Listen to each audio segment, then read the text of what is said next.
Social media, I think it's one of the best channels you can use to attract talent. You can add a little bit of AI to improve your posting, to improve the cadences. Right now, if you're not using AI, you're behind. Experience goes to the second place when the candidate has the right skill set, the right profile. I really try to hire people I like at a personal level. Move forward with people I feel like I can trust them. Something I ask to myself, it's, do I want to work with this guy or this girl? It's something I would like to do every day. So if I feel comfortable with these guys, that's my first thing when it comes to strategy. Welcome to the 80/20 Recruit podcast, the show that's all about mastering remote talent acquisition and retention. Whether you're hiring your first remote worker or scaling your team, we've got you covered. I'm Frank, your host. Let's get started.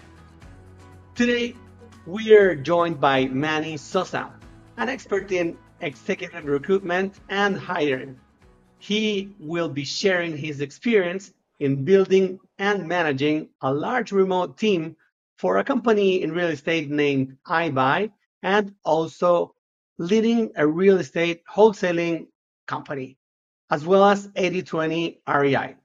Now he's the co-founder of 80/20 Recruit, and he's applying all of his expertise in helping businesses build top performing teams. So let's dive in.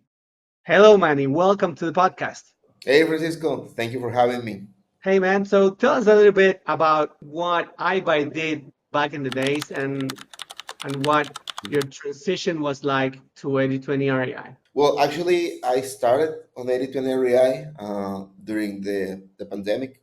I joined the company to launch what at that time was called the Tier 2 department. Pretty much, it's very similar to a lead manager. And I stayed there for maybe a couple of years. And after everything, all the issues with the texting started, Jesus and Felipe, they decided to shut down the texting part of the company. Tier 2 start decreasing. And then, well, it was a natural transition for me to switch from the lead gen on 8020 area to iBuy South Florida as a marketing manager. So iBuy, it's a wholesaling company. So I think everybody watching this knows what's a wholesaling company. And yeah, we were closing around 40 deals a year back in the day. Wow. Yeah, and it was a very great experience working with Jesus and Felipe. It's always a great experience, and I learned a lot being there as a marketing manager. So, being a marketing manager, tell us a little bit about your role in talent acquisition in iBuy. Sure. Well, when we started, actually, we started with probably 30 outbound agents that we took from 8020 former employees. Those 30 were used to work with warm leads that were already engaged through SMS, and now they were cold calling. Of course, it was a different role. It was a hard transition, and the first few weeks were a disaster. We were converting maybe a couple of leads per week, even with 30 agents, and then we learn a little bit more how to use our dialer. We improve a couple of things regarding data. Um, in the tech side. But bottom line, the manpower is the most important part. So we start running analysis, looking at their PIs, and we ended up keeping only six of them, and we were converting probably 200 leads a month with that small team. That's amazing. Let's dive in a little bit into the hiring process and best practices regarding hiring. I want to know, what do you think technology has to do these days? What's the role of technology these days regarding recruiting? I think it's crucial. Social media, I think it's one of the best channels you can use to attract talent, either if it's an organic posting or maybe you're paying for ads on Meta, TikTok, etc. So social media, it's a great channel. You can add a little bit of AI to improve your posting, to improve the cadences, even to optimize a bot that replies messages to the candidates. And right now, if you're not using AI, you're behind, honestly. And you can also take advantage of AI to shortlist a bunch of candidates, to filter resumes, score, English level, things like that. Also, maybe we've been using, AI to grab one long interview and being able to get the best out of the interview, and translate that into a summary of a whole experience of a candidate, and that can be a final format in which you can send the different people that would be looking at those candidates. So yeah, AI is a very big thing these days. I would like to know and learn a little bit about your experiences. What mistake do you think companies make all the time regarding hiring? I think sometimes, I think this applies for all companies, but what I have seen is that sometimes we mistake the sense of urgency with panic, right? We say we need two, three people to make the calls, to answer the calls, to make appointments, and it's hard to find the right fit, especially when you already know what you need, and you panic, and you hire the ground fit for the position.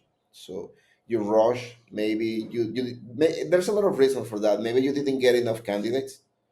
That's a very common problem. Number two, maybe the right person is not the one interviewing those candidates, or maybe you are taking care of that, but you don't have the time, the energy, or you don't want to be the one interviewing people. So that's another issue. And going back to not getting enough candidates, maybe you are not searching in the right places, right? So going to the right place, get enough candidates, have a solid job description, and have the right person running the first round of interviews at least. uh, it's key. It's crucial to get the right person for the right seat. I want to add maybe one new mistake that I think some companies make is, and I've been guilty in this one, is believing that maybe there's a Superman candidate that or job description of a candidate that can be everything to everyone and can do all things.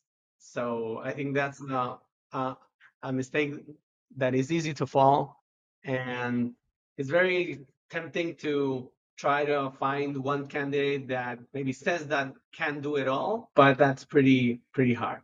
So separating tasks and responsibilities, I think, is a good practice in that sense. So yeah, you can sometimes find like a unicorn, somebody that can be really good at three or four different roles, but after a mid time, maybe a quarter or 6 months, this person will get frustrated because it's not doing what they're more proficient. They're doing what they can, not what they would like to do. So it's end up on a frustration for them. So you were talking a little bit about best practices regarding interviewing.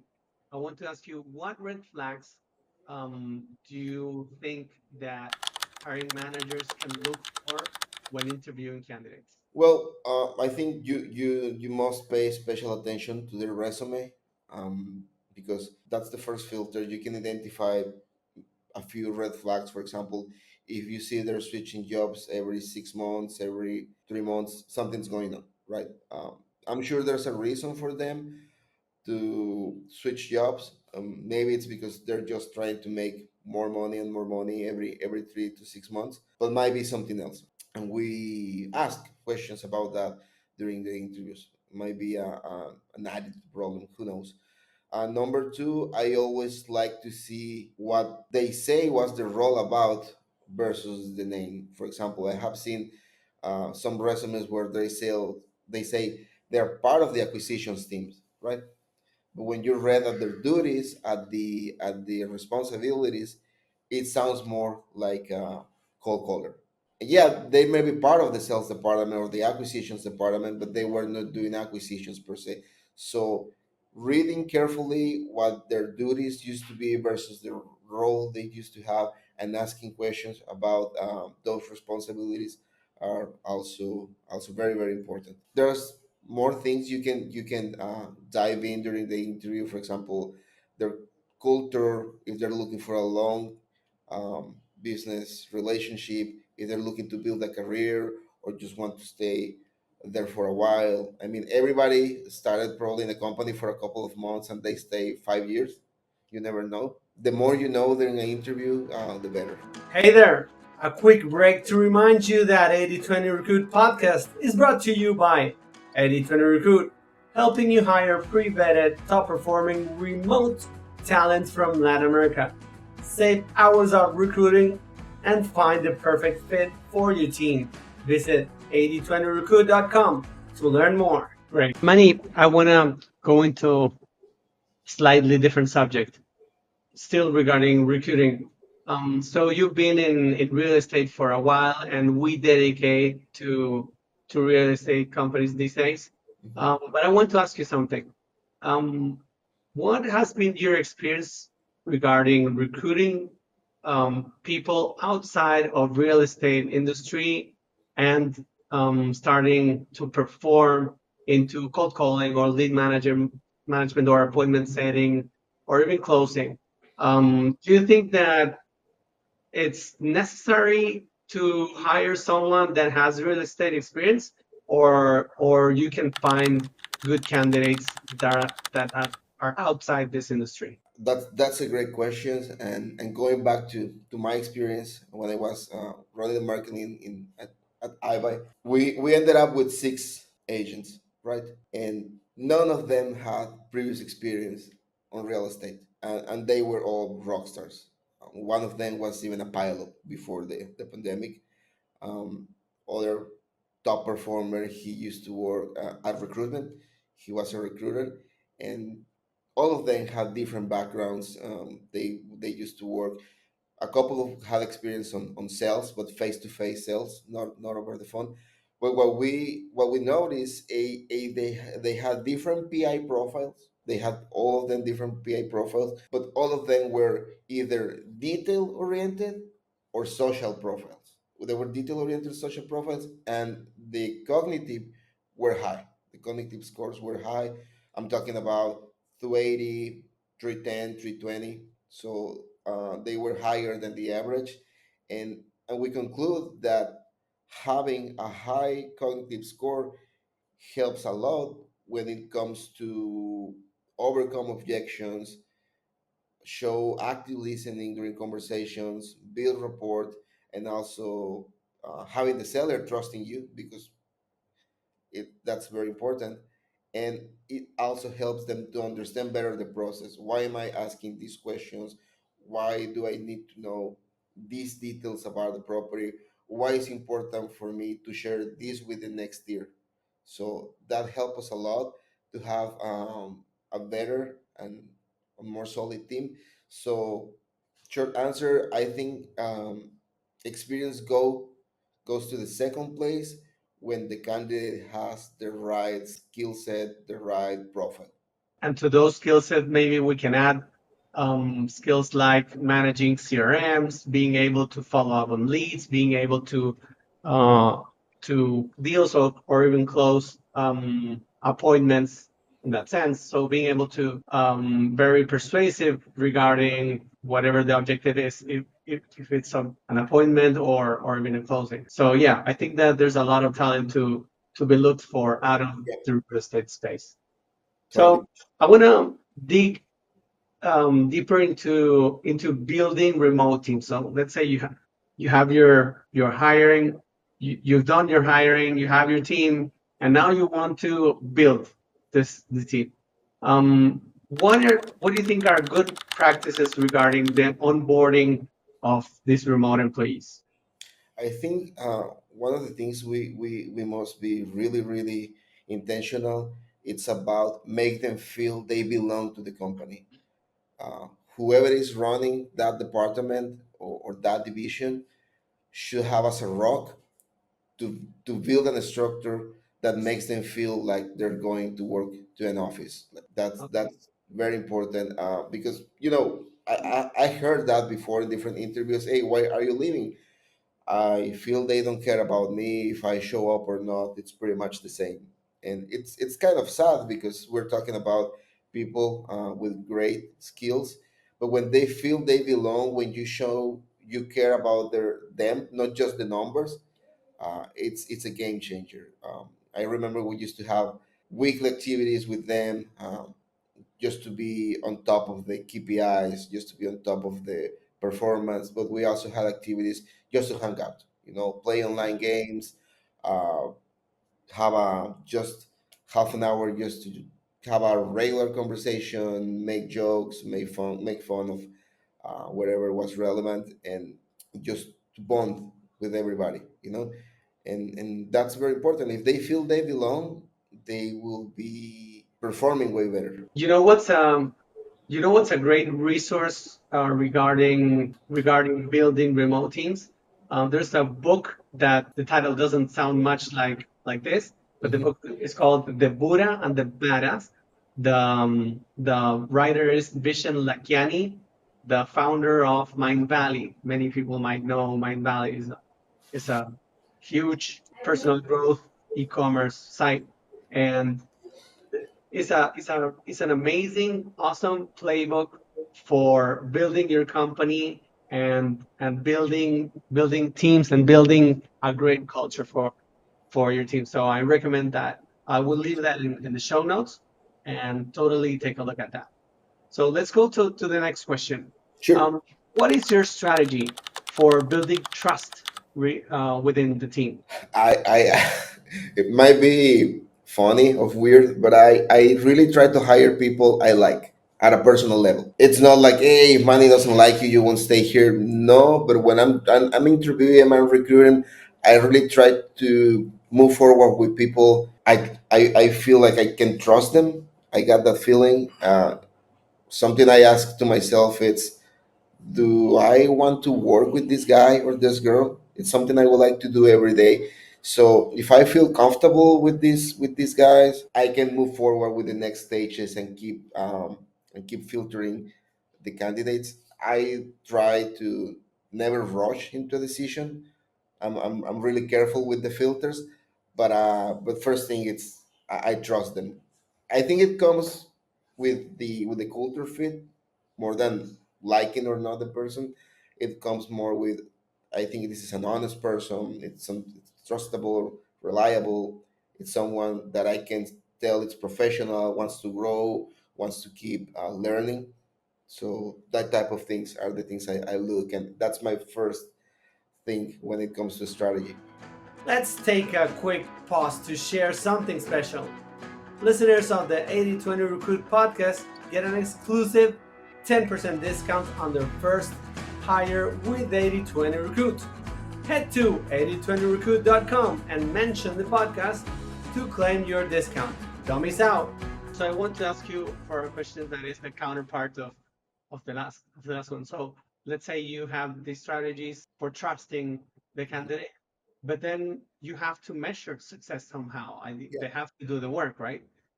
So how do you measure success in your team in a way that doesn't that is not counteractive to building trust? Yeah, well, I the first thing is set expectations. I think that helps when somebody even start an application process. We have the first interviews. I always tell them this is what I'm expecting from you or whoever joins to the company. Let's say I'm looking for somebody who can teach me how to do this activity, and this is what I'm expecting. This is how week 1 looks.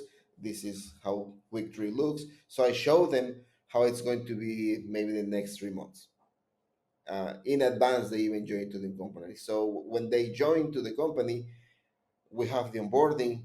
They kind of remember what we discussed during the interviews, but I reinforce that. Well, not sure if you remember, but just a reminder. This is week 1, 2, 3, and so on, and they already know what are the next steps. So they see consistency, and therefore they build trust in the company when see what we say it's happening, right? It might be the other way around. They say, well, they said in week one I will have my onboarding. It's week three, and I'm already working with clients, right? So there's no consistency, there's no trust. So I always try to stick to that agenda. I always try to share the most about us. Maybe it's not super relevant, but I always try to show them, hey, look, this is 80/20 recruit, this is 80/20 REI. Um, Here's the theme. They're located the states, Colombia, etc. And this is ibuy. They're located at this country. So I share the more I can so they can see we're real and we are solid and we don't have a couple of months in the market. Money, and for the people that are starting to build a wholesaling company, or even for the people that already have a successful wholesaling company, what do you think is the sweet spot regarding the amount of people, the structure, the organizational structure that they should have? Like, should they have how many cold callers? Should they have lead managers? Should they have an acquisition? What do you think is the ideal one? And maybe you can give us a little bit of grace in between. Yeah, sure. Well, I'm gonna pretend there's no limitations on the budget, but this is more about the ratio, not just the number. But let's say you have four cold callers. That's you're calling regular off market properties. You receive your monthly data. You put it into the dialer. So four cold callers. For those four cold callers, you should have maybe a couple of lead managers. Each lead manager should get you probably 20 appointments a week, something like that. And I will say when it comes to the acquisitions manager, maybe one or two, because not all of those appointments will be super hot. Some of them will be ready to sell in a month, but a lot will be ready to sell in 90 days plus, right? Typically, the owners of these companies, they're closing leads. So you can already have one uh, acquisitions manager and then maybe hire another one. Of course, you will need a dispo agent to sell those properties and a transaction coordinator. That will be the very basic. What can you add on top of that?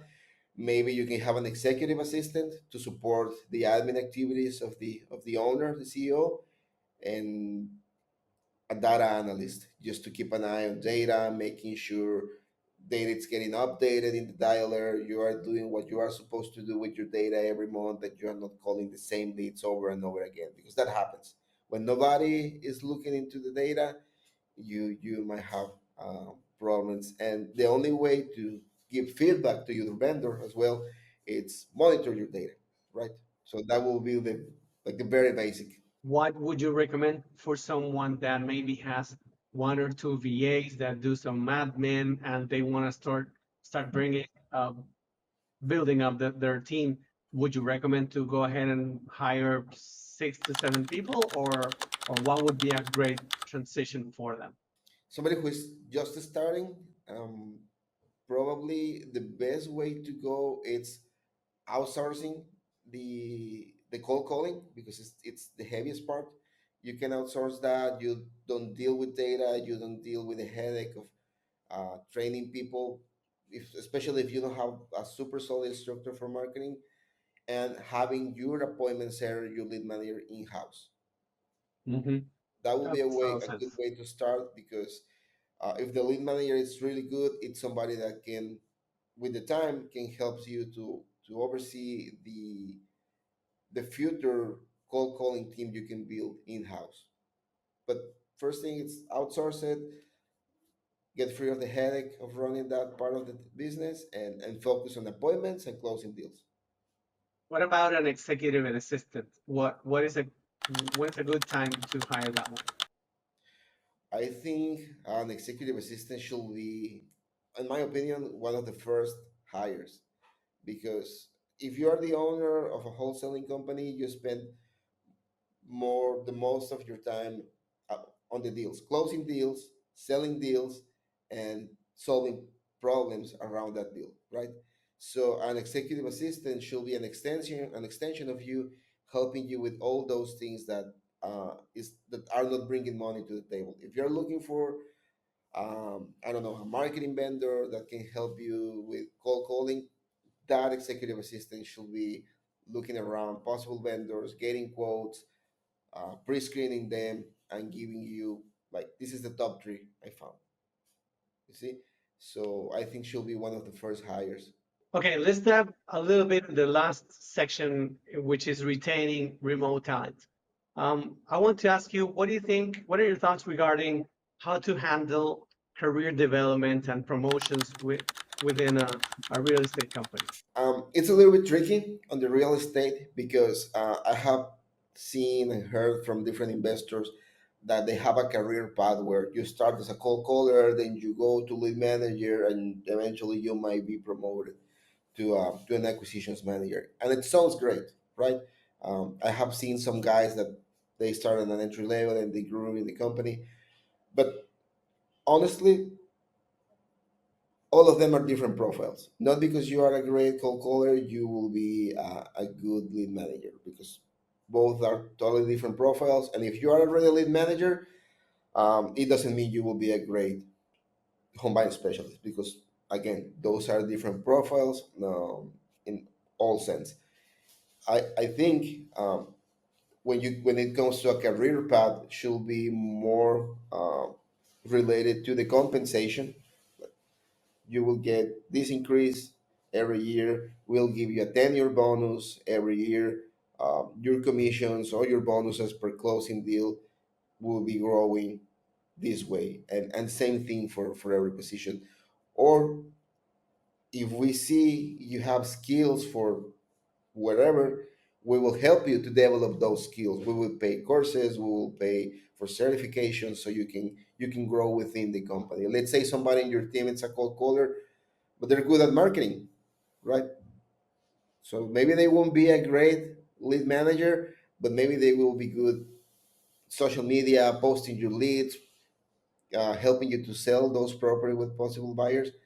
But you need to help them to grow at what they're already good or they have the skills to. Would you venture to tell the listeners a concrete salary expectation that a junior code caller might have, then senior junior lead manager have, and maybe even an acquisitions, remote, of course? Sure, sure. What we have seen, it's for cold callers. The salary expectation goes from 5 to 7 in average. I have seen cold callers asking less than that. Yeah, maybe four, open to work on that, and maybe looking for more, 7, 8, $9 the hour. It really depends how many years do they have of experience, the English level, because they apply to different jobs. They already know how much other companies are paying, so they already have an idea, and of course they compare that with what they were making at the last job or doing right now. So I will say 5 to 7. It's a good range. You can add bonuses on top of that. What If, about bonuses and variables? What yeah, are the areas in to do those positions? yeah, I think a bonus per closing, it's great. I have seen people giving a little pushback when they're getting less than 100. Mhm. They say that's too little, but how 100, 150, I think it's a good number. And same for lead managers, getting bonuses around 100, 150, 200.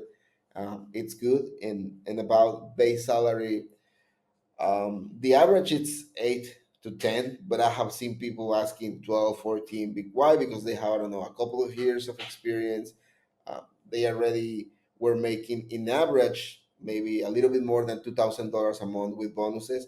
So they know they can do it. So that's why I'm very firm when asking for more than $10 the hour, but in average, 8 to 10. Maybe amazing English as well. If I see that if they have like American English, maybe if they're expats or they lived in the States and Yeah. they have great English, they ask for in the high end of the 10 to $12 an hour, right? Yeah, yeah, totally. There's a lot of factors, but especially when it's about people who live in the States and they're very familiar with the culture. I have seen even people that they're familiar with the investor market. Like, oh yeah, I used to live in Los Angeles, and they know about the city. That also adds value to the role, and gives you more, makes you feel more confident when you're taking a decision of hiring or not. What about acquisitions managers, remote and local? For local, in the US, I have seen they're open minded to work on a commission base only. Commissions might change. I don't want to give any specific number, but I think everything higher than 10%, it's well received by the candidates. They ask if there's any base salary there, so it really depends on every single investor. But the commission base only, it's doable. And for a candidate in Latin America, it's the range, it's too wide. I have seen candidates asking the very same, a US candidate. Why? Because they already have experience in that. They already were making that money. They know what's the standard. They don't want to go for less than that, which is okay if they're proven. I mean, and What are we talking about? Maybe 40 to 60K a year? no, maybe 80, something like that, 60K a But that's year. for a local one, maybe. No, even a remote one. Really? Yeah, because they already went into that, process of building relationship with an investor. They stick there for a couple of years or more, and they were closing deals, and they know they can do it, right? um, but it's not very common to find somebody like that in Latin America. I have seen a lot of people who is eager to close deals, but they don't have the background. But what I will do, it's rather than that, it's finding a sales rock star, somebody who is really good at sales. It's good negotiations. Somebody with the profile, like we were talking before, who lives in Latin America and can change his own life by transitioning from wherever industry to real estate. That's what I will Great. do. Hiring somebody from a different industry, just making sure this person has the profile and the skills that you need for the role. Great, Manny. This has been great information, especially for your experience in past companies, not only in wholesaling, but also in 8020 REI, which is a data and software company, and now in 8020 Recruit. So thanks a lot for sharing this information. Do you have any last thoughts that you want to tell our listeners these days? Not really. I think I share a couple of things here, but if anybody has questions or would like to jump into a call to clarify anything, I'll be happy to do it. Amazing. How can we know more about you and about 8020 Recruit? Sure. Well, you can always pay a visit to 8020recruit.com. You will find a lot of information and a book me a section, or you can shoot me an email to Manuel at 8020recruit.com. Great, Manny. Awesome to share this information with all the listeners. So I'm sure we're gonna have a round two of questions because I see a lot of questions dropping in regarding remote recruiting, especially for Latin American profiles. So thank you for coming and see you the next time. Thanks for listening to the 8020 Recruit podcast. If you found today's episode valuable, don't forget to subscribe, leave a review, and share it with your network. Want more tips? Follow us on LinkedIn and visit our website 8020recruit.com for exclusive resources. See you next time.